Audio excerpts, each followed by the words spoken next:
رمضان کا مہینہ آگے آ رہا ہے، اور ہم اور آپ، اللہ نے ہمیں یہ موقع دیا ہے، ہماری زندگی میں ایک اور رمضان آ رہا ہے۔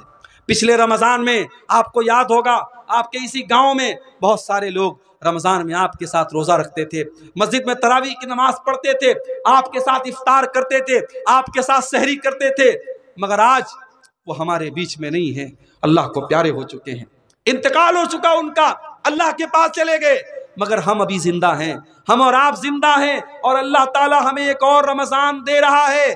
یہ بڑا اچھا موقع ہے میرے بھائی کہ اپنے حالات کو ہم سدھار لیں، اپنی کمیوں کو ٹٹول لیں۔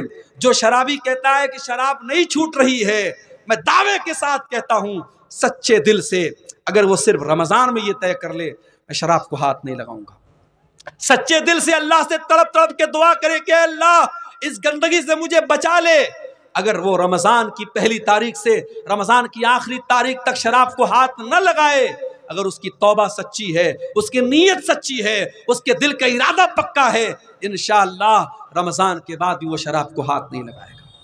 جو لوگ سال بھر نماز نہیں پڑھتے، آئیے رمضان آپ کو موقع دے رہا ہے۔ اللہ کے نبی نے بد دعا کی اس انسان کے لیے جو رمضان کا مہینہ پائے اور اپنی بخشش نہ کروا سکے۔ میرے بھائیوں، رمضان کوئی معمولی مہینہ نہیں ہے، رمضان ہمیں چینج کر دیتا ہے۔ عام دنوں میں ہم نہیں اٹھتے صبح 4 بجے، عام دنوں میں ہم دوپہر کا کھانا کھاتے ہیں، عام دنوں میں ہم شام کو 5 بجے کچھ نہیں کھاتے ہیں، مگر رمضان میں سب چینج ہو جاتا ہے۔ صبح 4 بجے اٹھ کر کے سحری کھا رہے ہیں، دوپہر میں ہم بھوکے پیاسے ہیں، پھر شام کو افطار کے ٹائم ہم کھانا کھا رہے ہیں، پھر رات میں تراویح پڑھ رہے ہیں، سونے کا ٹائم بدل گیا، اٹھنے کا ٹائم بدل گیا، کھانے کا ٹائم بدل گیا۔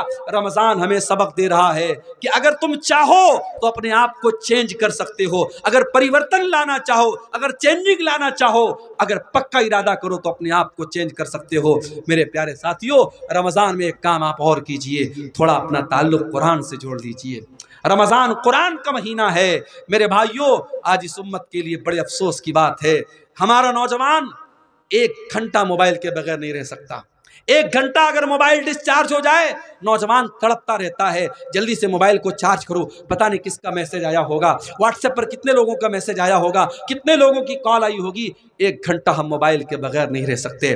میرے بھائیوں، جو نوجوان 1 گھنٹہ موبائل کے بغیر نہیں رہ سکتا، وہ نوجوان اپنے دل پر ہاتھ رکھ کر کے بتائے اس نے آخری بار قرآن کب پڑھا تھا، آخری بار آپ نے قرآن کب پڑھا تھا۔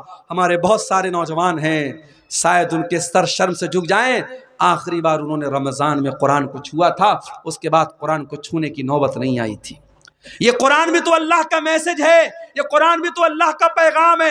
کل قیامت کے دن اللہ پوچھے گا، میرے بندے میرا میسج تیرے گھر میں پڑا تھا، میرا پیغام تیرے گھر میں پڑا تھا، میری کتاب تیرے گھر میں پڑی تھی، تو نے کبھی نہیں سمجھا، تو نے کبھی نہیں پڑھا، تو نے کبھی غور نہیں کیا، کبھی اس قرآن کو سمجھنے کی کوشش نہیں کی۔ میرے پیارے ساتھیوں، اس قرآن کو پڑھو۔ اور آج اگر بھارت کے 25 کروڑ مسلمان یہ طے کر لیں کہ ہر مسلمان 4 قرآن غیر مسلموں تک بانٹے گا، 4 قرآن ہندی میں، بنگلہ میں، جو بھی زبان ہمارا غیر مسلم بھائی جانتا ہے اس کو پہنچائے گا، اگر بھارت کے 25 کروڑ مسلمان یہ طے کر لیں تو 100 کروڑ غیر مسلموں تک بڑی آسانی کے ساتھ قرآن کو پہنچایا جا سکتا ہے۔ میرے بھائیوں، یہ کام کرنے کا ہے، جلسے جلوس کرانا ٹھیک ہے، اس کی بھی ایک ضرورت ہے، یہ بھی بڑا اہم کام ہے، مگر یہ کام بھی کرنے کا ہے کہ آج اپنے غیر مسلم بھائیوں تک ہم قرآن کو پہنچائیں۔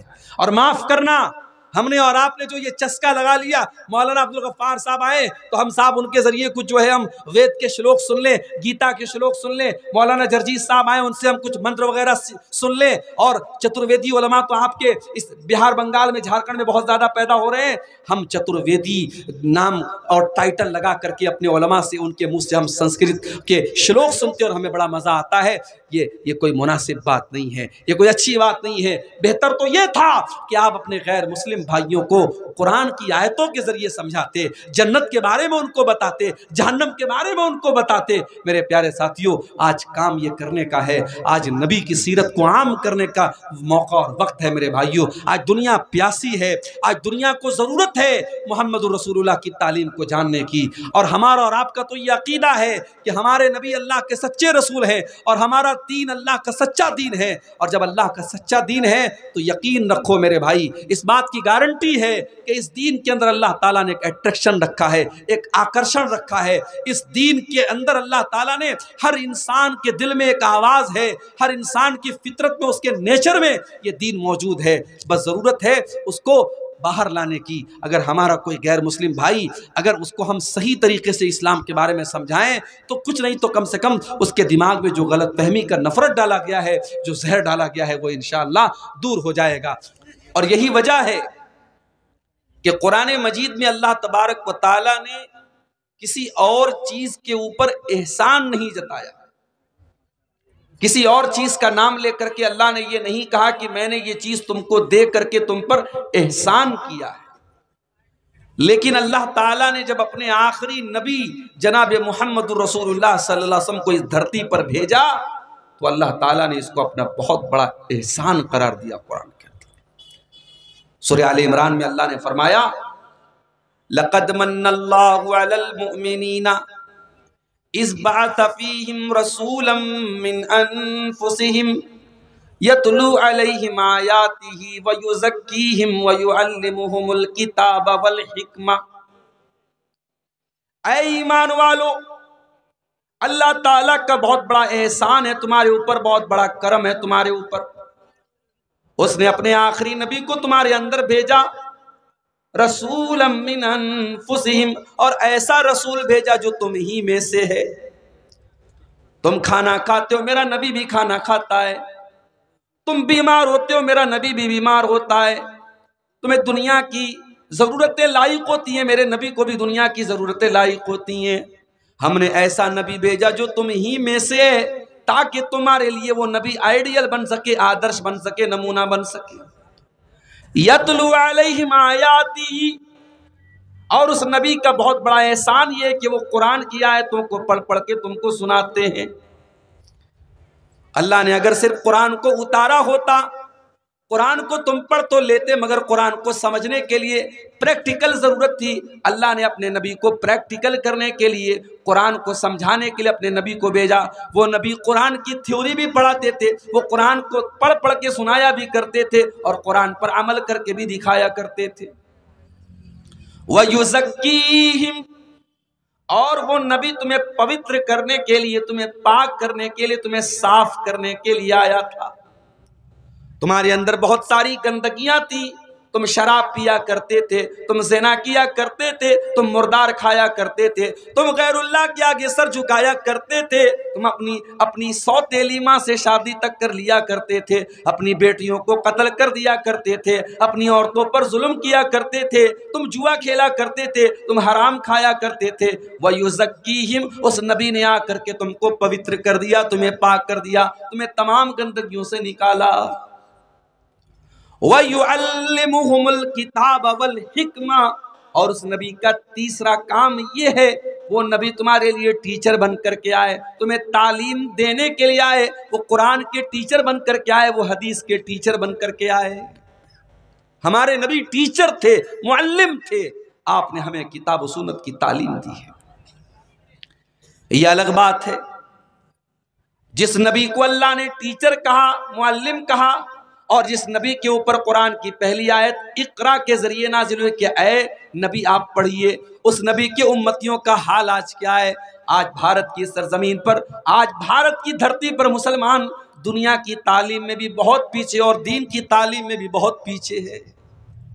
مسلمانوں کی بستیوں میں آپ چلے جائیں، ڈھنگ کے اسکول نہیں، ڈھنگ کے مدرسے نہیں، کالجز نہیں، یونیورسٹیز نہیں۔ مسلمانوں کی بستیوں کی پہچان ساؤتھ سے لے کر کے نارتھ تک، اور ویسٹ سے لے کر کے ایسٹ تک، اور کشمیر سے لے کر کے کنیا کماری تک مسلمانوں کی پہچان ہے بریانی کی، اور کباب کی، اور پراٹھے کی، اور طرح طرح کے کھانے پینے کی چیزوں سے۔ میرے بھائیوں، مسلمانوں کے علاقے کھانے پینے کے شوق سے پہچانے جاتے ہیں۔ مسلمان تعلیم کے لیے، کوچنگ سینٹر کے لیے، اداروں کے لیے اور تعلیم کے لیے بہت کم جانا جاتا ہے۔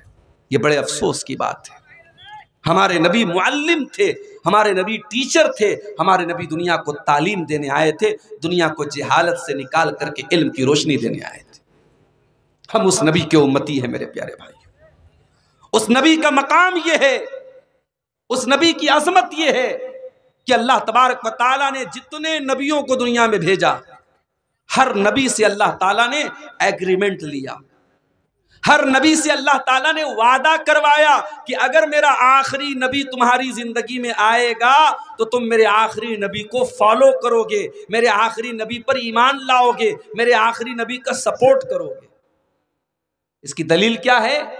اللہ سورہ آل عمران میں فرماتا ہے وَإِذَا خَذَ اللَّهُ مِيثَاقَ النَّبِيِّينَ لَمَا آتَيْتُكُم مِّن كِتَابٍ وَحِكْمَةٍ، اللہ تعالیٰ نے تمام نبیوں سے ایگریمنٹ لیا، وعدہ لیا، اے میرے نبیوں، اے میرے رسولوں، میں نے تم کو اپنی کتاب دی ہے، میں نے تم کو نبی بنایا ہے۔ ثُمَّ جَاءَكُمْ رَسُولٌ مُصَدِّقٌ لِّمَا مَعَكُمْ، اے میرے نبیوں، اگر تمہاری زندگی میں ہمارا آخری نبی آ جائے جو تمہاری شریعتوں کی تصدیق کرنے والا ہوگا، لَتُؤْمِنُنَّ بِهِ وَلَتَنْصُرُنَّهُ، تو تم وعدہ کرو کہ تم میرے آخری نبی کی مدد کرو گے، تم اس کے اوپر ایمان لاؤ گے۔ قَالَ اَقْرَرْتُمْ وَأَخَذْتُمْ عَلَىٰ ذَلِكُمْ إِصْرِي، اللہ نے سارے نبیوں سے یہ ایگریمنٹ لیا کہ کیا تم اس بات کا اقرار کرتے ہو، کیا تم اس بات پر حامی بھرتے ہو؟ سارے نبیوں نے کہا قالوا اقررنا، ہاں اللہ ہم اقرار کرتے ہیں۔ قال فاشهدوا وانا معكم من الشاہدین، اللہ نے فرمایا تم گواہ رہنا اور میں بھی گواہ ہوں کہ اگر میرا آخری نبی تمہاری زندگی میں آ جائے تو تم اس کے اوپر ایمان لے آؤ۔ یہ ہمارے نبی کا مقام ہے میرے بھائی۔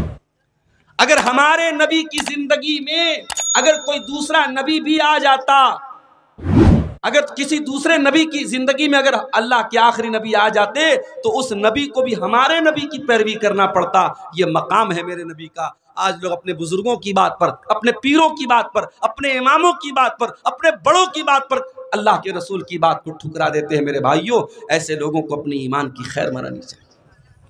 نبی کی بات جہاں آ جائے، نبی کا فرمان جہاں آ جائے، وہاں پھر اپنا دماغ، اپنی عقل، اپنی منطق، اپنی لاجک مت لگاؤ میرے بھائی۔ حضرت عمر فاروق کو دیکھیے، ایک مرتبہ حضرت عمر فاروق تورات کا ایک نسخہ لاتے ہیں اور اس کو اللہ کے نبی کے سامنے لا کر کے پڑھنے لگتے ہیں۔ اللہ کے نبی کا چہرہ غصے سے لال ہو جاتا ہے۔ ابو بکر صدیق کہتے ہیں کہ اے عمر، کیا تم اللہ کے نبی کا چہرہ نہیں دیکھ رہے ہو؟ دیکھو اللہ کے رسول کتنے غصے میں ہیں۔ حضرت عمر فاروق نے جب نبی کا چہرہ دیکھا، تورات کے اس نسخے کو زمین پر ڈال دیا اور فوراً ادب کے ساتھ کہنے لگے اعوذ باللہ من غضب اللہ، میں اللہ کی پناہ چاہتا ہوں اللہ کے غضب سے۔ رضیت باللہ ربا وبمحمد رسولا وبالاسلام دینا، میں اللہ کو اپنا رب مانتا ہوں، میں محمد کو اپنا رسول مانتا ہوں، میں اسلام کو اپنا دین مانتا ہوں۔ آپ نے فرمایا والذی نفس محمد بیدہ، اے عمر اس اللہ کی قسم جس کے ہاتھ میں محمد کی جان ہے، لو بدا لکم موسیٰ، اگر آج حضرت موسیٰ بھی زندہ ہو جائیں، اگر آج حضرت موسیٰ بھی آ جائیں اور تم مجھے چھوڑ کر کے موسیٰ علیہ السلام کی پیروی کرنے لگو، لَزَلَلْتُمْ عَنْ سَوَاءِ السَّبِيلِ، تو تم سیدھے راستے سے بھٹک جاؤ گے، تم صراط مستقیم سے بھٹک جاؤ گے۔ پتہ یہ چلا کہ جب نبی کے رہتے ہوئے حضرت موسیٰ علیہ السلام جیسے پیغمبر کی نہیں چل سکتی تو کسی امتی کی کیسے چلے گی میرے بھائی؟ اس لیے بات نوٹ کر لو کہ اللہ کے آخری نبی کے آنے کے بعد اب اگر کسی کو جنت میں جانا ہے، کسی کو اللہ کیا کامیاب ہونا ہے، اللہ کے جہنم سے بچنا ہے، تو اسے اللہ کے آخری نبی کا کلمہ پڑھنا پڑے گا اور آپ کے اوپر ایمان لانا پڑے گا۔ یہاں تک کہ اگر کوئی توحید کا قائل ہے، کوئی ایک اللہ کے آگے سر جھکاتا ہے، لیکن اگر وہ محمد رسول اللہ صلی اللہ علیہ وسلم کا کلمہ نہیں پڑھتا ہے تو وہ نجات نہیں پا سکتا ہے۔ ڈاکٹر ذاکر نائک نے ایک مرتبہ کسی تقریر میں کہا تھا کہ اگر کوئی توحید کا قائل ہے، کوئی لا الہ الا اللہ پڑھتا ہے اور محمد رسول اللہ نہیں پڑھتا ہے، تو ڈاکٹر ذاکر نائک صاحب نے کہا تھا کہ اس کی 99.99% امید تو یہی ہے کہ وہ جہنم میں جائے گا، مگر 0.1% گنجائش ہے کہ وہ جنت میں جائے گا۔ مگر قرآن و حدیث بتاتے ہیں کہ آخری نبی کے آ جانے کے بعد، جناب محمد رسول اللہ کے آ جانے کے بعد 0% بھی کسی کی گنجائش نہیں ہے کہ وہ اللہ تعالیٰ کے نجات پائے جب تک وہ لا الہ الا اللہ کے ساتھ ساتھ محمد رسول اللہ کا کلمہ نہ پڑھ لے۔ میرے پیارے بھائیوں، یہ عظمت ہے میرے نبی کی، اپنے رسول کی عظمت کو پہچانو میرے بھائی۔ ہم جانتے ہیں مسلمان خانہ کعبہ کی طرف نماز پڑھنے سے پہلے کدھر کی طرف منہ کر کے نماز پڑھتے تھے؟ بیت المقدس کی طرف. وہی بیت المقدس جو آج یہودیوں کے قبضے میں ہے، وہی بیت المقدس جہاں ہمارے مظلوم فلسطینی بھائیوں کو مارا جا رہا ہے، ان کے بچوں کو، ان کی عورتوں کو مارا جا رہا ہے. اسی بیت المقدس کی طرف چہرہ کر کے اللہ کے نبی نماز پڑھتے تھے. مگر آپ کے دل میں یہ تمنا تھی، آپ کا دل چاہتا تھا کہ اللہ تبارک و تعالیٰ خانے کعبہ کو ہمارا قبلہ بنا دے، مسجد حرام کو ہمارا قبلہ بنا دے. اللہ کے نبی اپنی زبان سے یہ بات نہیں کہہ رہے، آپ کے دل میں یہ ارادہ ہے، آپ کے دل کی یہ خواہش ہے، آپ کی اچھا یہ ہے. اللہ تعالیٰ اپنے نبی سے کتنی محبت کرتا ہے میرے پیارے ساتھیوں. جس بات کو نبی اپنی زبان پر بھی نہیں لائے، صرف نبی کے دل میں یہ ارادہ چل رہا تھا. اللہ نے قرآن میں فرمایا قَدْ نَرَا تَقَلُّبَ وَجْهِكَ فِي السَّمَاءِ فَلَنُوَلِّيَنَّكَ قِبْلَةً تَرْضَاهَا.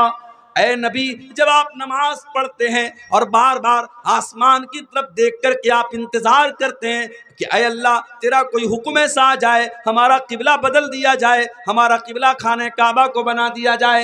اے نبی، اللہ تعالیٰ آپ کی نظر کو دیکھ رہا ہے، آپ کے دل کی خواہشات کو دیکھ رہا ہے. فَوَلِّ وَجْهَكَ شَطْرَ الْمَسْجِدِ الْحَرَامِ.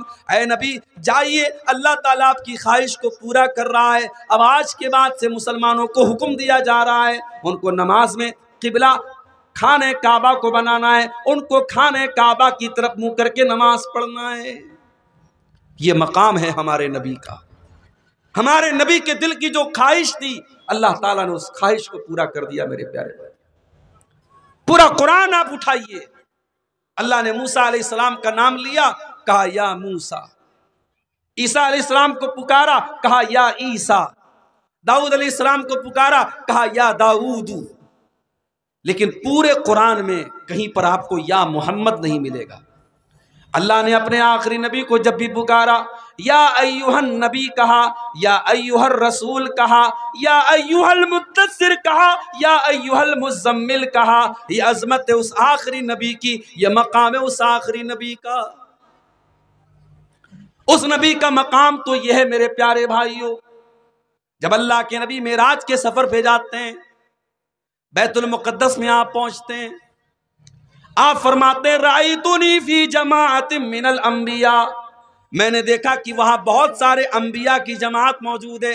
آدم علیہ السلام موجود ہیں، ابراہیم علیہ السلام موجود ہیں، نوح علیہ السلام موجود ہیں، اسحاق علیہ السلام موجود ہیں. وہاں بہت سارے نبیوں کی جماعت کو میں نے دیکھا.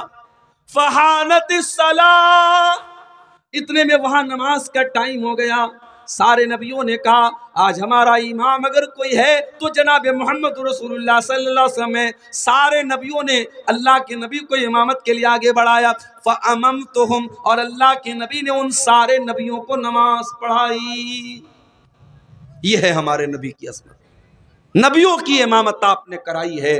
آپ نبیوں کے امام ہیں، امام الانبیاء ہیں، امام کائنات ہے. میرے پیارے ساتھیوں، ہمارے نبی کی شان یہ ہے کہ آپ اللہ کے آخری نبی ہیں. آپ کے بعد اب دنیا میں جو بھی نبی بننے کا دعویٰ کرے گا وہ مکار مانا جائے گا، وہ دجال مانا جائے گا، وہ جھوٹا مانا جائے گا. اللہ کے نبی کے بعد اب کوئی نبی نہیں آ سکتا. ما کان محمد ابا احد من رجالکم ولکن رسول اللہ وخاتم النبیین.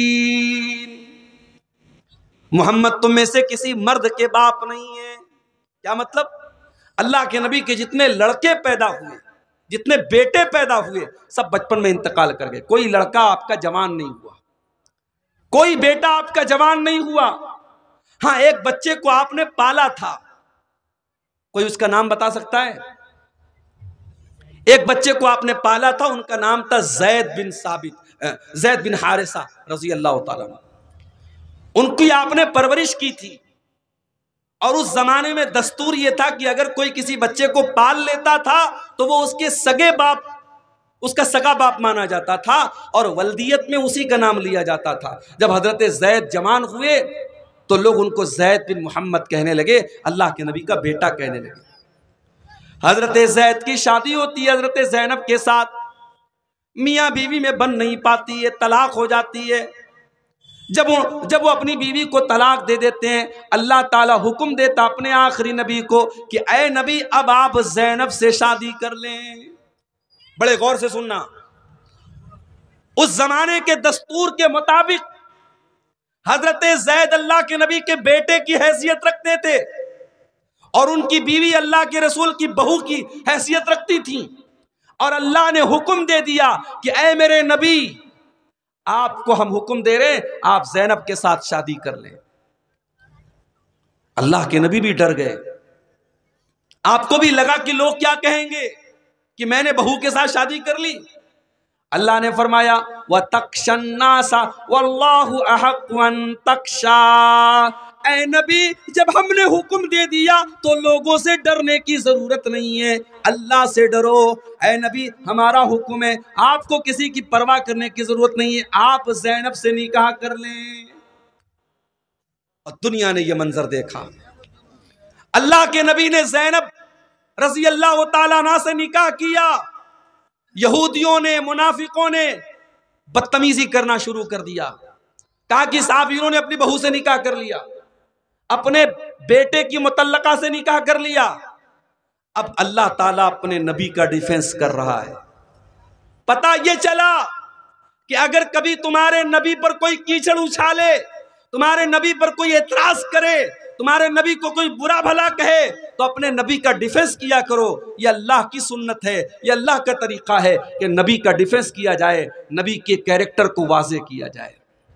اللہ نے فرمایا ما کان محمد ابا احد من رجالکم، محمد صلی اللہ علیہ وسلم کسی مرد کے باپ نہیں ہے، ان کی اولاد میں کوئی تو مرد نہیں ہے، بچے جو پیدا ہوئے سب بچپن میں انتقال کر گئے، جب ان کی اولاد میں کوئی مرد نہیں تو ان کی بہو کہاں سے آ گئی؟ غور کرو اللہ نے رسم کو کیسے توڑا ہے۔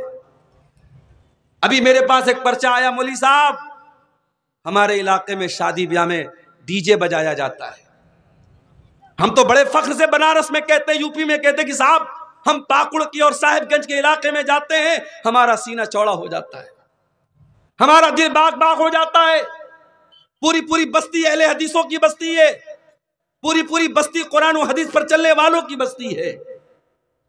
لیکن کیا اب ہم جا کے یہ بھی بتائیں کہ صاحب ان بستیوں میں محرم بھی منایا جاتا ہے، وہاں تعزیہ بھی اٹھایا جاتا ہے، وہاں شادی بیاہ میں ڈی جے بھی بجایا جاتا ہے، وہاں کے نوجوان شراب کے نشے میں دھت رہتے ہیں، کیا یہ بات بھی ہم بیان کریں اور یہ بات بھی بتائیں؟ میرے پیارے ساتھیوں شرم آنی چاہیے۔ جن رسموں کو میرے نبی نے توڑا ہے آج ہم ان کو پھر سے زندہ کر رہے ہیں۔ شادی بیاہ کے موقع پر دور جاہلیت میں ناچ گانا ہوتا تھا، لوگ شراب پی کے مست ہو جاتے تھے، اسلام نے آ کر کے نکاح کو عبادت بنا دیا۔ نکاح کے موقع پر خطبہ نکاح ہوتا ہے، اللہ کی تعریف ہوتی ہے، اللہ کا نام لیا جاتا ہے۔ اس کے بعد مولوی صاحب قاضی صاحب لڑکے سے کہتے ہیں کہ آپ کا نکاح میں نے فلاں لڑکی کے ساتھ کر دیا، کیا آپ کو قبول ہے؟ کیا آپ نے قبول کیا؟ لڑکا کہتا ہاں میں نے قبول کیا۔ اسلام نے تو نکاح کو عبادت بنا دیا، نکاح کو برکت کی چیز بنا دیا، اور ہم ڈی جے بجا کر کے اور اپنے گھر کی عورتوں کو نچا کر کے اور ان سے گانا ان کے منہ سے نکلوا کر کے ہم اس نکاح کو کی برکت کو ختم کر رہے ہیں۔ میرے بھائی شرم آنی چاہیے ہمیں اور آپ کو۔ میرے نبی رسم کو توڑنے کے لیے آئے تھے۔ اس زمانے کی بہت بڑی رسم تھی کہ اگر کوئی کسی بچے کو اپنا بیٹا بنا لیتا تھا، منہ بولا بیٹا کہہ لیتا تھا، اس کو اڈاپٹ کر لیتا تھا، اس کی پرورش کر لیتا تھا، اس کا سگا بیٹا مانا جاتا تھا۔ اللہ نے یہ رسم توڑی اور اپنے نبی سے کہا کہ آپ زینب سے نکاح کر لیجیے۔ اللہ نے فرمایا محمد کسی مرد کے باپ نہیں ہے۔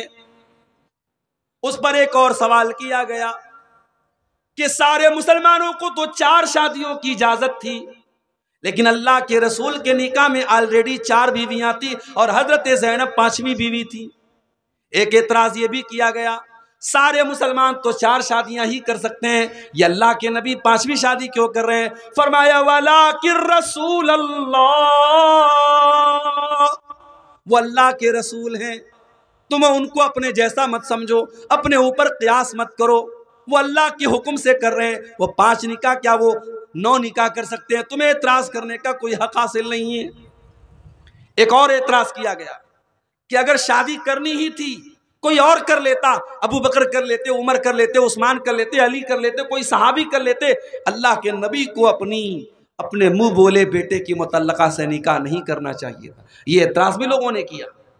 فرمایا وَخَاتَمَ النَّبِيِّينَ، میرا نبی تو آخری نبی ہے، میرے نبی کے اوپر تو نبوت کی مہر لگائی جا چکی ہے، اب آپ کے بعد کوئی نبی آنے والا نہیں ہے۔ اگر آپ رسم و رواج کو نہیں توڑیں گے، اگر آپ رسم و رواج کو ختم نہیں کریں گے تو کون ختم کرے گا؟ افسوس کی بات ہے میرے بھائیوں، جو نبی رسم و رواج کو توڑنے کے لیے آئے تھے، آج اس نبی کے امتی رسم و رواج میں ڈوبے پڑے۔ جہیز کی گندگی آج آپ کے اس اہل حدیث سماج میں اور آپ کے اس انصاری سماج میں پائی جاتی ہے۔ باقاعدہ ڈیمانڈ ہوتی ہے، لڑکی والوں سے باقاعدہ ڈیمانڈ ہوتی ہے۔ لڑکی سسرال آتی ہے، قدم قدم پہ تانے دیے جاتے ہیں، تو کیا لے کے آئی، تیرے باپ نے کیا دیا تجھے؟ ساس تانا دیتی ہے، سسر تانا دیتا ہے۔ یہ ہمارے سماج کا یہ حال ہے میرے پیارے بھائیوں۔ آج یہی وجہ ہے کہ آج بیٹیاں بوجھ بن گئی ہیں۔ آج بیٹیاں کیوں ماں کے پیٹ میں کیوں ماری جا رہی ہیں؟ کیوں ہاسپٹلوں کے ڈسٹ بین میں بچیاں پائی جا رہی ہیں؟ کیوں بھارت میں ہر منٹ میں ایک بچی قتل ہو رہی ہے؟ اگر آپ اس کے ریزن پر غور کریں گے، اس کے اسباب پر غور کریں گے، بہت بڑی وجہ یہ جہیز نام کا ناسور ہے۔ ایک لڑکی جب پیدا ہوتی ہے، باپ کی پیشانی پر بل آ جاتا ہے، ماں کی پیشانی پر چنتا کی لکیریں آ جاتی ہیں۔ کیوں؟ جب بیٹی آتی ہے تو ذمہ داری بن کے آتی ہے، ماں باپ کو لگتا ہے اس کے جہیز کا انتظام کرنا پڑے گا۔ ابھی اتر پردیش کے سدھارتھ نگر میں میرا پروگرام تھا، اتفاق سے رات میں 9 بجے میں پہنچا، ایک نکاح کی تقریب تھی، نکاح کا فنکشن تھا۔ مجھ سے لوگوں نے کہا مولانا آپ بڑے موقع سے آئے ہیں، نکاح پڑھا دیجئے۔ ایک ڈاکٹر صاحب ہیں، اپنی جماعت کے ہیں، لڑکی والے بھی اہل حدیث ہے، لڑکا والا بھی اہل حدیث ہے، آپ نکاح پڑھا دیجئے۔ میں نے نکاح پڑھا دیا۔ نکاح پڑھانے کے بعد میں ایک صاحب کہنے لگے مولانا آپ نے نکاح تو پڑھا دیا، آپ کو معلوم ہے اس نکاح میں جہیز کتنا ملا ہے؟ میں نے کہا مجھے تو نہیں معلوم۔ کہا کہ لڑکا چونکہ ڈاکٹر ہے تو 5 لاکھ روپیہ کیش اور 10 لاکھ کی گاڑی اس کو ملی ہے۔ 5 لاکھ روپے کیش اور 10 لاکھ روپے کی گاڑی لڑکی والوں سے باقاعدہ ڈیمانڈ کر کے لیا گیا ہے۔ تو میں نے کہا اس کا مطلب لڑکی والے بہت پیسے والے لوگ ہیں، بہت بڑے لوگ ہیں؟ کہا نہیں مولوی صاحب، زمین بیچ کر کے لڑکی والوں نے یہ کام کیا ہے۔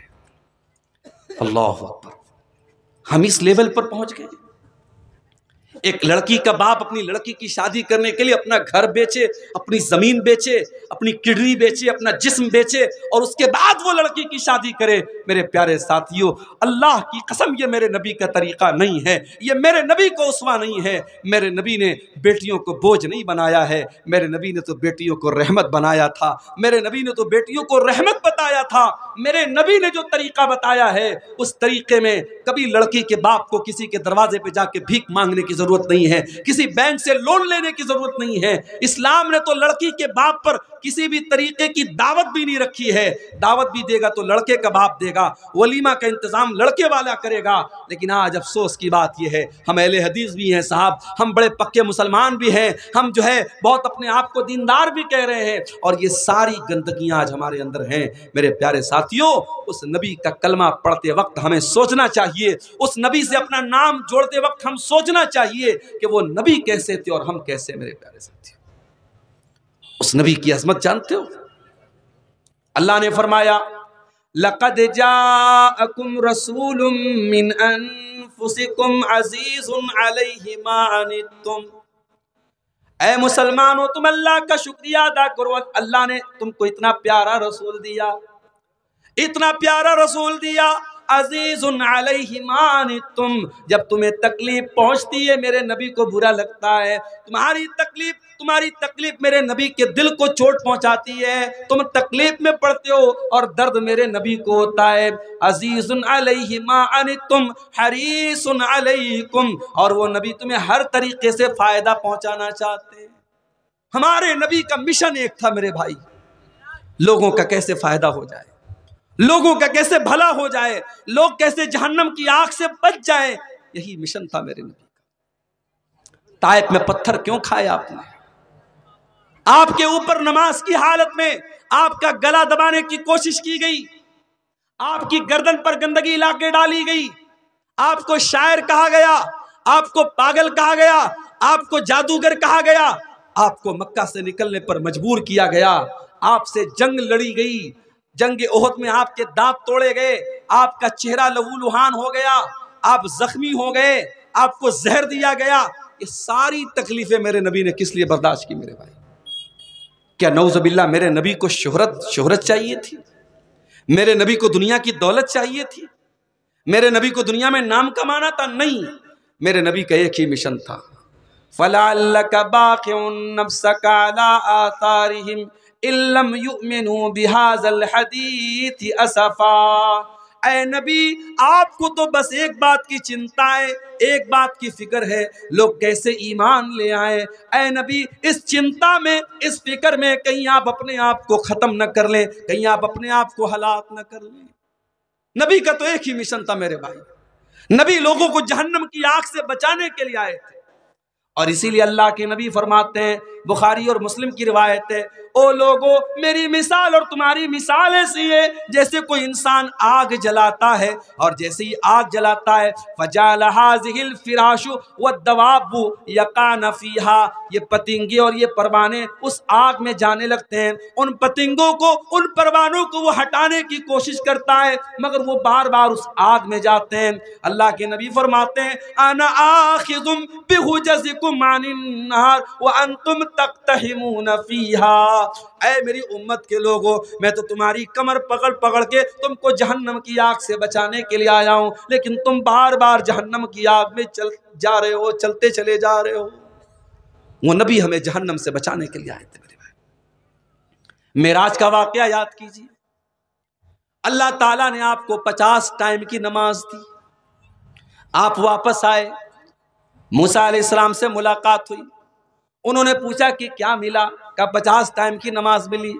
کہا اے محمد صلی اللہ علیہ وسلم، آپ کی امت 50 ٹائم کی نماز نہیں پڑھ پائے گی، میں نے بنی اسرائیل کو بہت آزمایا ہے، بہت تجربہ کیا ہے، آپ جائیے اور اپنے رب سے کم کروائیے۔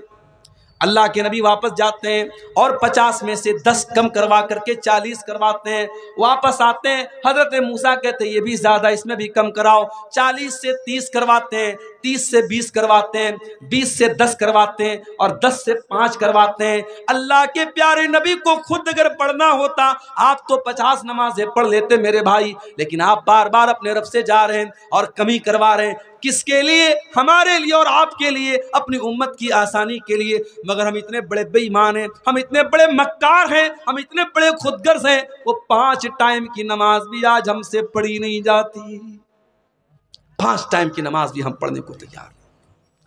ہمارا نوجوان بیچارہ رات کو 2-2 بجے تک موبائل میں لگائے، صبح فجر کی اذان ہو رہی ہے، الصلاۃ خیر من النوم کی آواز اس کے کانوں تک پہنچ رہی ہے، مگر شیطان اس کے کان میں پیشاب کر چکا ہے، اس کا کان شیطان کا موترالے بن چکا ہے، اس کے کان میں شیطان موت چکا ہے، پیشاب کر چکا ہے، اس کو سلا چکا ہے۔ الصلاۃ خیر من النوم کی آواز آ رہی ہے، مگر وہ فجر کی نماز میں اٹھنے کو تیار نہیں ہے۔ یہ بہت بڑا بزنس مین بن گیا ہے، یہ بہت بڑا ویاپاری بن گیا ہے۔ اذان ہو رہی ہے، مؤذن کہہ رہا ہے حی علی الصلاۃ، آ جاؤ نماز کی طرف، حی علی الفلاح، آ جاؤ کامیابی کی طرف، مگر یہ اپنی دکان پر بیٹھا ہے، یہ اپنے کاروبار میں لگا ہے، یہ اپنے بزنس میں لگا ہے، اس کا کاروبار نماز سے بڑا ہو گیا، اس کی تجارت کاروبار، اس کا کاروبار نماز سے بڑا ہو گیا۔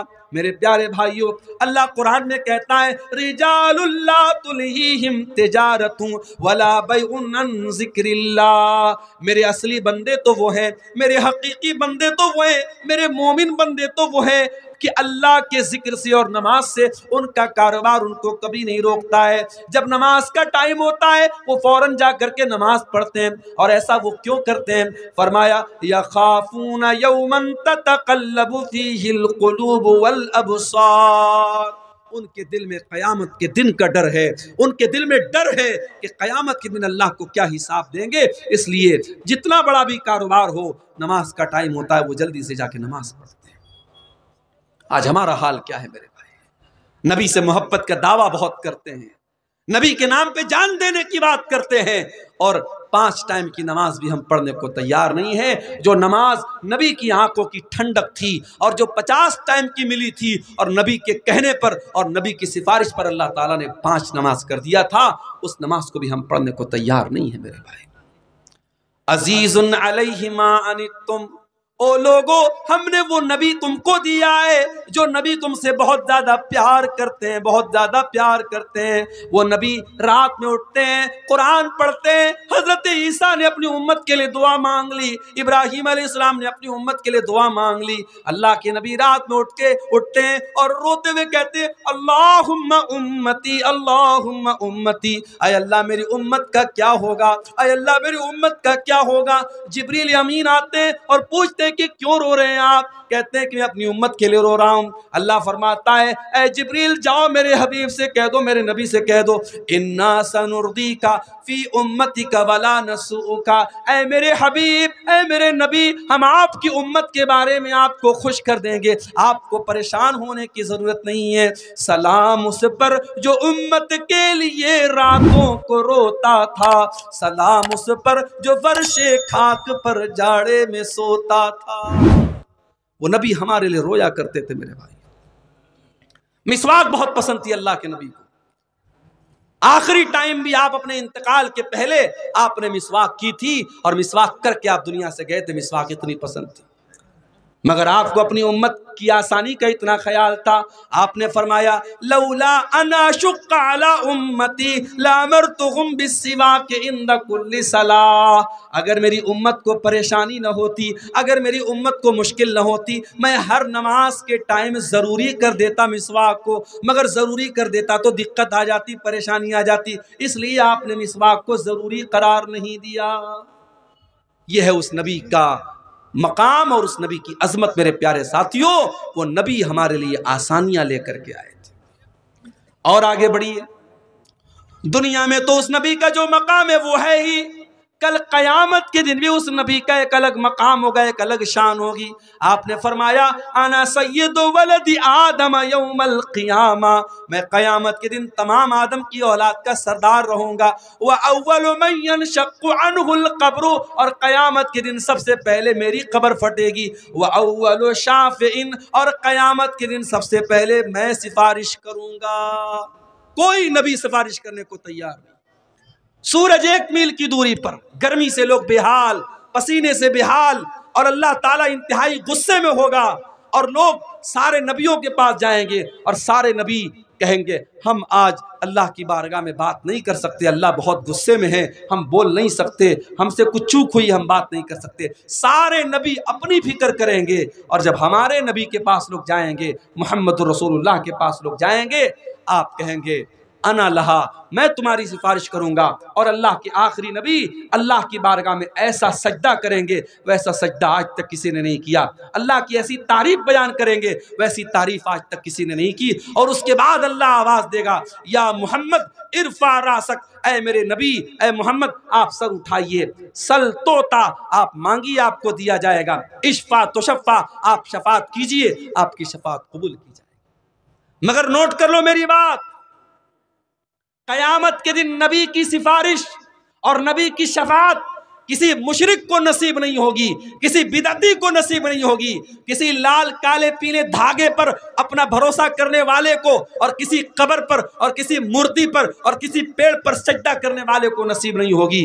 قیامت کے دن اگر اللہ کے نبی کی شفاعت نصیب ہوگی تو توحید والوں کو نصیب ہوگی۔ اسی لیے اللہ کے نبی فرماتے ہیں، بخاری اور مسلم کی روایت ہے کہ ہر نبی کو اللہ تعالیٰ نے ایک دعا ایسی دی جس کے قبول کرنے کی اللہ نے گارنٹی لے لی، اور ہر نبی نے اپنی اس دعا کو دنیا میں مانگ لیا، لیکن میں نے اپنی دعا کو سنبھال کے رکھا ہے۔ اور میں وہ دعا کس کے لیے سنبھال کے میں نے رکھا ہے؟ شفاعتاً لامتی، میں قیامت کے دن اپنی امت کے لیے شفاعت کروں گا۔ وہی نائلۃ انشاءاللہ من مات لا یشرک باللہ شیئا، اور قیامت کے دن میں اس کے لیے سفارش کروں گا جو توحید پر مرا ہوگا، جو لا الہ الا اللہ پر مرا ہوگا، جس کا خاتمہ توحید پر ہوگا۔ میرے پیارے بھائیوں، جس انسان کی توحید صحیح نہ ہو، جس انسان کا عقیدہ صحیح نہ ہو، جو انسان شرک کر کے دنیا سے جائے گا، اس کو قیامت کے دن رسول کی شفاعت بھی نصیب نہیں ہوگی۔ اور آگے بڑھیے، اس نبی کا مقام یہ ہے اس نبی کی شان یہ کہ اللہ قرآن میں کہتا ہے وَمَا أَرْسَلْنَاكَ إِلَّا رَحْمَةً لِّلْعَالَمِينَ، اے نبی ہم نے آپ کو ساری کائنات کے لیے رحمت بنا کر کے بھیجا۔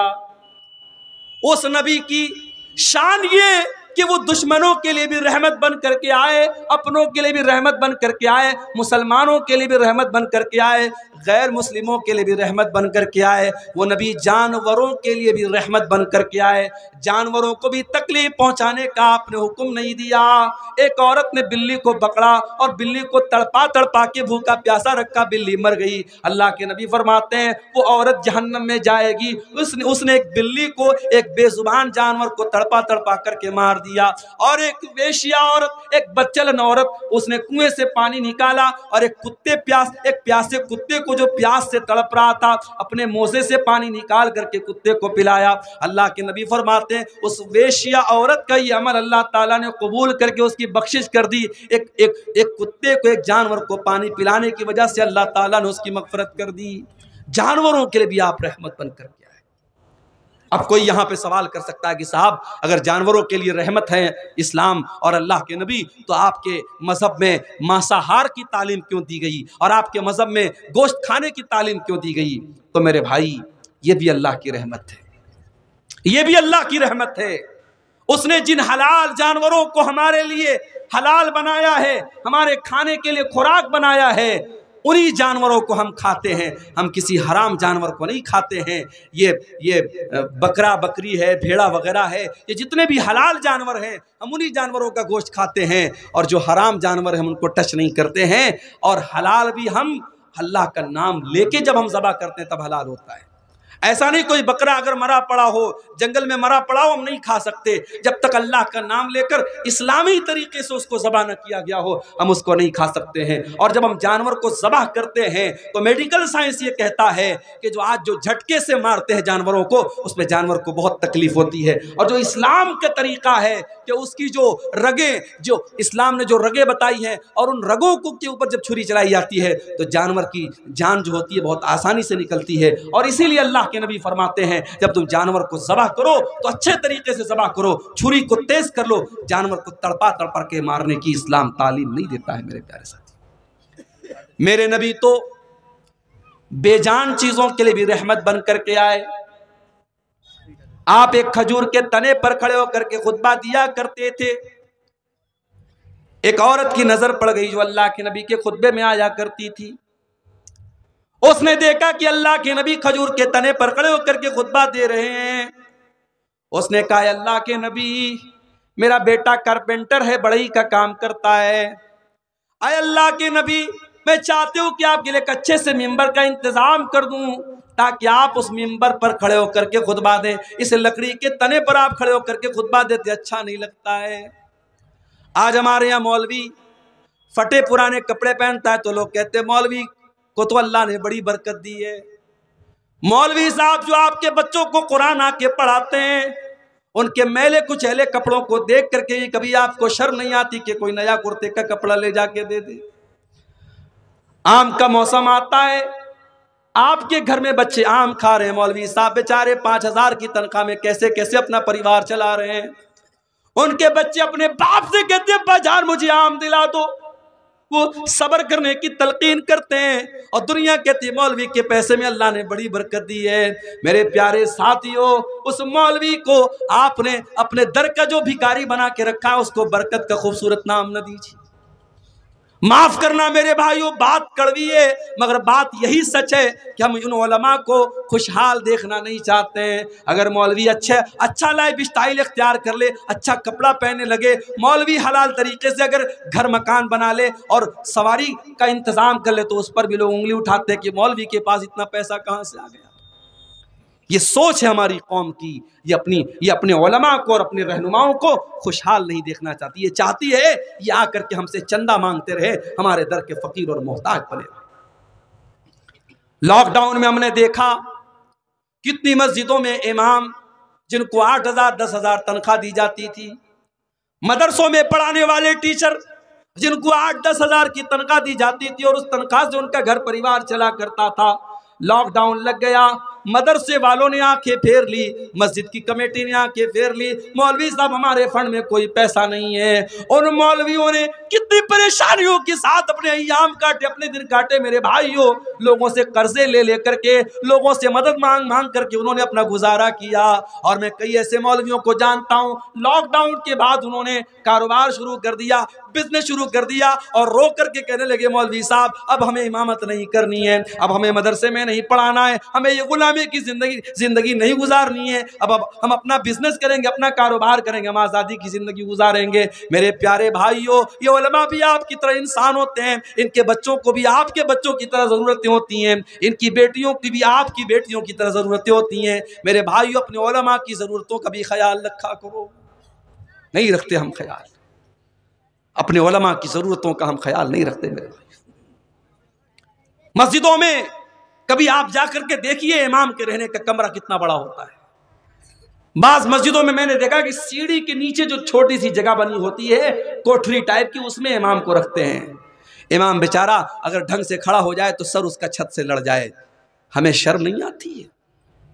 ہم اپنے بچوں اور اپنے پریوار کے ساتھ اپنے گھر میں رہیں، اور امام صاحب اپنے پریوار سے دور آپ کی مسجد میں امامت کرائیں، اور مہینے دو مہینے اپنے پریوار سے دور رہیں۔ میرے بھائیوں، یہ کون سا انصاف ہے؟ آپ کے بچے آپ کے ساتھ رہیں اور مولوی کا بیٹا اپنے باپ کے رہنے کے باوجود وہ بیچارہ یتیم بن کے زندگی گزارے، اور مولوی کی بیوی بیوہ کی زندگی گزارے۔ اللہ کے واسطے اپنے علماء کے مسائل پر بھی نظر رکھو میرے بھائیوں۔ آج سرکاری ٹیچر ریٹائر ہوتا ہے، گورنمنٹ اس کو پینشن دیتی ہے۔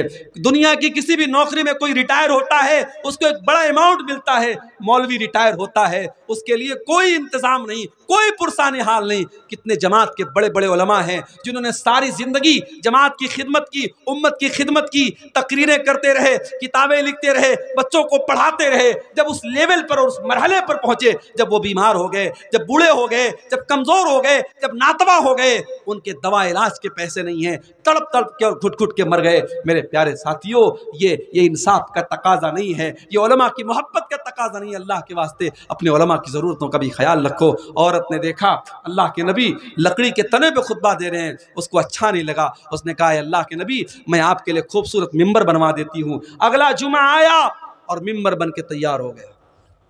اگلے جمعہ میں بہترین ممبر بن کے آ گیا، اور اللہ کے پیارے نبی جب خطبہ دینے کے لیے ممبر پہ چڑھتے ہیں تو لکڑی کے تنے سے رونے کی آواز آنے لگتی ہے۔ لکڑی کے تنے کو آپ نے سائڈ میں ڈال دیا، کنارے ڈال دیا، لکڑی کے تنے سے رونے کی آواز آنے لگی۔ صحابہ کرام حیران ہو گئے کہ لکڑی کا تنا کیسے رو رہا ہے، اس سے رونے کی کیسے آواز آ رہی ہے۔ اللہ کے پیارے نبی ممبر سے اترتے ہیں اور اس لکڑی کے تنے کو اپنے سینے سے لگاتے ہیں، اور مسند احمد کے الفاظ ہیں، اللہ کے نبی کہتے ہیں اگر اس کو اپنے سینے سے نہ لگاتا لحن الی یوم القیامہ، تو یہ قیامت تک روتا رہتا۔ اور جب آپ نے اس کو اپنے سینے سے لگایا فجعلت تئن انین الصبی، تو وہ لکڑی کا تنا بچے کی طرح سسکنے لگا۔ پہلے تو رونے کی آواز آ رہی تھی، مگر جب آپ نے سینے سے لگایا تو سسکنے کی آواز آنے لگی۔ جیسے چھوٹے بچے جب روتے رہتے ہیں اور ماں جب ان کو گود میں لے لیتی ہے، باپ ان کو گود میں لے لیتا ہے، تو وہ رونا تو بند کر دیتے ہیں مگر سسکنے کی آواز بڑی دیر تک آتی ہے۔ لکڑی کے تنے سے سسکنے کی آواز آ رہی تھی۔ اللہ کے نبی نے فرمایا انہا تبکی علی ما کانت تسمع من الذکر، اس لکڑی کے تنے پر کھڑے ہو کر کے میں خطبہ دیتا تھا اور قرآن اور حدیث کی باتیں بیان کرتا تھا، اس لیے یہ لکڑی کا تنا جب آج میں نے اس کو چھوڑ کے جب میں ممبر پہ کھڑا ہو گیا تو یہ رونے لگا۔ میرے پیارے ساتھیوں، ایک لکڑی کا تنا اپنے نبی سے محبت کرتا تھا، ایک لکڑی کا تنا قرآن سے محبت کرتا تھا، ایک لکڑی کا تنا حدیث سے محبت کرتا تھا۔ ہم کتنے بد نصیب ہیں، ہمیں قصے اچھے لگتے ہیں، ہمیں کہانیاں اچھی لگتی ہیں، ہمیں فضول باتیں اچھی لگتی ہیں، اور ہمیں قرآن و حدیث کی مجلسوں میں مزہ نہیں آتا، ہمیں قرآن و حدیث کی باتوں میں ہمیں لطف نہیں آتا۔ میرے پیارے ساتھیوں، اس لکڑی کے تنے کے لیے بھی اللہ کے پیارے نبی رحمت بن کر کے آئے، اس بے جان چیز کے لیے بھی آپ رحمت بن کر کے آئے۔ ہم تو اس نبی کا کلمہ پڑھنے والے ہیں میرے بھائی، وہ نبی جن کی شان اور جن کا مقام یہ ہے میرے پیارے ساتھی۔ اس نبی کی عظمت کو پہچانو۔ آج دنیا اس نبی کو گالیاں دے رہی ہے، فیس بک اٹھاؤ، اس نبی کے بارے میں کتنے گندے گندے جملے لوگ استعمال کرتے ہیں، اور ہمارا نوجوان یہ بیچارہ نشے میں ڈوبا ہوا ہے، یہ سوشل میڈیا پر لڑکیوں سے چیٹنگ میں لگا ہے، اور ہماری قوم کی بیٹیاں یہ فیس بک اور انسٹاگرام پر اپنی بے پردگی اور بے حیائی کا اظہار کر رہی ہیں۔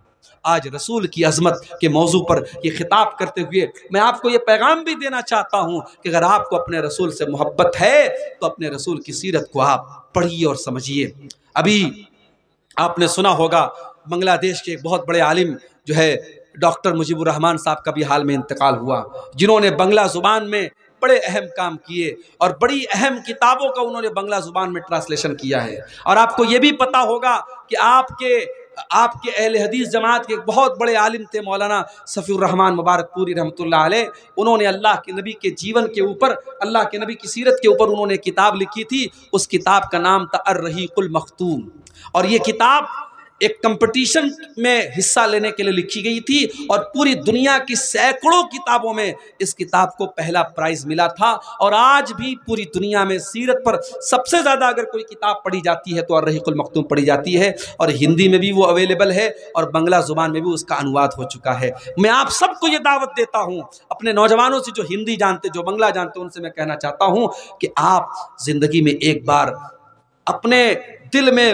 رسول کی محبت کو سجا کر کے اطمینان کے ساتھ الرحیق المختوم کو پڑھ لے میرے بھائی۔ میرا دعویٰ ہے اگر آپ ایک مرتبہ اس پوری کتاب کو ختم کر لیں گے، آپ کے دل کا ایمان بڑھ جائے گا، آپ کے دل میں رسول کی محبت بڑھ جائے گی، اسلام سے محبت بڑھ جائے گی۔ میرے پیارے ساتھیوں، آج ہمارے نوجوانوں میں جو خرابیاں پائی جا رہی ہیں، جو دنیا کی محبت ہمارے سینوں میں پیدا ہو رہی ہے، جو شہوت پرستی ہمارے اندر آ رہی ہے، جو مال کی محبت میں ہم ڈوبے جا رہے ہیں، حرام کاروبار ہم کر رہے ہیں، جوا اور سٹے کے نئے نئے طریقے ہمارا نوجوان اپنا رہا ہے۔ ابھی کٹیہار کے علاقے میں گیا، ایک صاحب بتانے لگے کوئی کمپنی آئی ہے جو بٹ کوائن وغیرہ کے نام سے پیسہ کلیکٹ کرتی ہے، اور اتنا پیسہ اس میں لگاؤ، ہر مہینہ اتنا پیسہ ملے گا، اور پورا گاؤں وہ کام کر رہا ہے، اور گاؤں کی مسجد کو جو امام صاحب ہے وہ بھی لوگوں کو جوڑ رہے ہیں اور بڑے فائدے بیان کر رہے ہیں، جبکہ ہم سب جانتے ہیں کہ یہ کوئی تجارت نہیں ہے، یہ کوئی تجارت نہیں ہے، یہ حرام ہے،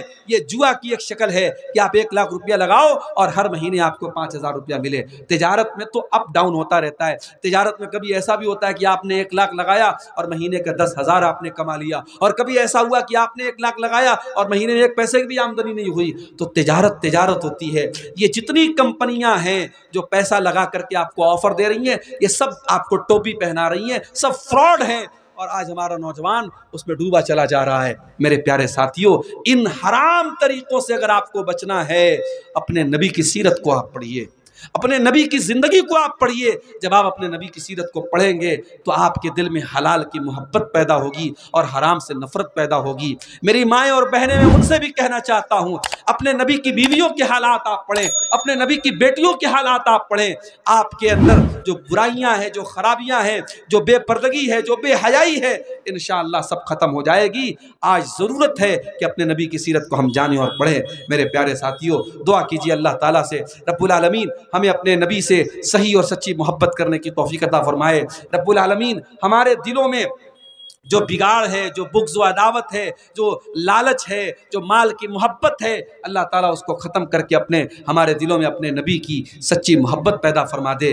آئندہ آنے والے رمضان کے مہینے کا حق ادا کرنے کی اللہ تعالیٰ ہم سب کو توفیق عطا فرمائے۔ رمضان کے مہینے کے روزے، تراویح کی نماز، قرآن کی تلاوت، دعا اور اذکار کی پابندی کرنے کی اللہ تعالیٰ ہم سب کو توفیق عطا فرمائے۔ رب العالمین جس مدرسے کے لیے آج کا یہ پروگرام ہوا ہے، اس مدرسے کو دن دونی رات چوگنی ترقی عطا فرمائے۔ جو علماء یہاں تشریف لائے، دور دراز سے سفر کر کے آئے ہیں، اللہ ان علماء کے آنے جانے کو قبول فرمائے۔ رب العالمین ہم سب کو کہنے سننے سے زیادہ عمل کی توفیق عطا فرمائے۔ آمین۔ وآخر دعوانا الحمدللہ رب العالمین، والسلام علیکم ورحمۃ اللہ وبرکاتہ۔